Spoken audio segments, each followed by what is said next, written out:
नमस्कार, CG news plus 24 में आपका स्वागत है। सबकी बात सच के साथ। तो चलिए रुक करते हैं आज की प्रमुख खबर पर। लोकसभा चुनाव में करारी हार के बाद एक्शन में मायावती भाई आनंद को सौंप सकती हैं ये अहम जिम्मेदारी। लोकसभा चुनाव में करारी हार की समीक्षा के लिए बसपा प्रमुख मायावती ने 23 जून को पार्टी की राष्ट्रीय स्तर की बैठक बुलाई है। बैठक में पार्टी को नए सिरे से खड़ा करने के लिए मायावती कई अहम निर्णय करेंगी। बसपा प्रमुख राज्यों के प्रभारियों में बदलाव करने के साथ ही पार्टी के राष्ट्रीय उपाध्यक्ष आनंद कुमार को फिलहाल पार्टी के नेशनल कोऑर्डिनेटर जैसे पद का दायित्व भी सौंप सकती हैं। वैसे तो 4 जून को आए नतीजे में पार्टी के शून्य पर सिमटने के अगले दिन मायावती ने पार्टी के राष्ट्रीय महासचिव सतीश चंद्र मिश्र से हार के कारणों पर विस्तृत रिपोर्ट लेकर उस पर चर्चा की थी, लेकिन अब देश भर से पार्टी के पदाधिकारियों की 23 जून को बैठक बुलाई गई है। इस बीच मायावती ने जिन क्षेत्रों में पार्टी का पहले से ज्यादा खराब प्रदर्शन रहा था, वहाँ के कोऑर्डिनेटरों से लेकर जिला स्तर के पदाधिकारियों के खिलाफ कार्रवाई करने के निर्देश दिए थे, जिस पर कई कोऑर्डिनेटरों व जिलाध्यक्षों को पद से भी हटाया जा चुका है।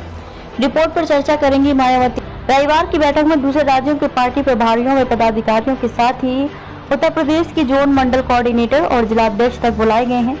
सूत्र बताते हैं कि बैठक में पार्टी के बेहद खराब प्रदर्शन के कारणों की मायावती विस्तृत समीक्षा करने के साथ ही पार्टी को नए सिरे से खड़ा करने के उपायों के संबंध में भी पदाधिकारियों द्वारा दी गई रिपोर्ट पर चर्चा करेंगी।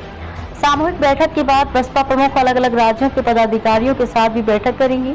जिन राज्यों में पार्टी का पहले से भी खराब प्रदर्शन रहा है, वहां के प्रभारियों को हटाया जाएगा। महाराष्ट्र, हरियाणा जैसे जिन राज्यों में निकट भविष्य में विधानसभा के चुनाव होने वाले हैं, वहां की टीम में व्यापक बदलाव किया जाएगा ताकि विधानसभा चुनाव में पार्टी का पहले से बेहतर प्रदर्शन रहे। उल्लेखनीय है कि राज्यों के विधानसभा चुनाव में खराब प्रदर्शन करने पर बसपा राष्ट्रीय पार्टी का दर्जा भी खो सकती है। आकाश को नेशनल कोऑर्डिनेटर बनाने की मांग सूत्रों के अनुसार आजाद समाज पार्टी कांसीराम के चंद्रशेखर के सांसद बनने के बाद बढ़ती सक्रियता को देखते हुए पार्टी पदाधिकारी बहन जी से मांग करेंगे कि आकाश को फिर नेशनल कोऑर्डिनेटर बनाया जाए ताकि खासतौर से वंचित समाज के युवाओं को पार्टी से जोड़ा जा सके। चूंकि चुनाव के बीच ही मायावती ने अपरिपक्व बताते हुए आकाश को नेशनल कोऑर्डिनेटर के पद से हटाया था, इसलिए पार्टी खराब प्रदर्शन के लिए कोई उन्हें जिम्मेदार नहीं मानता है।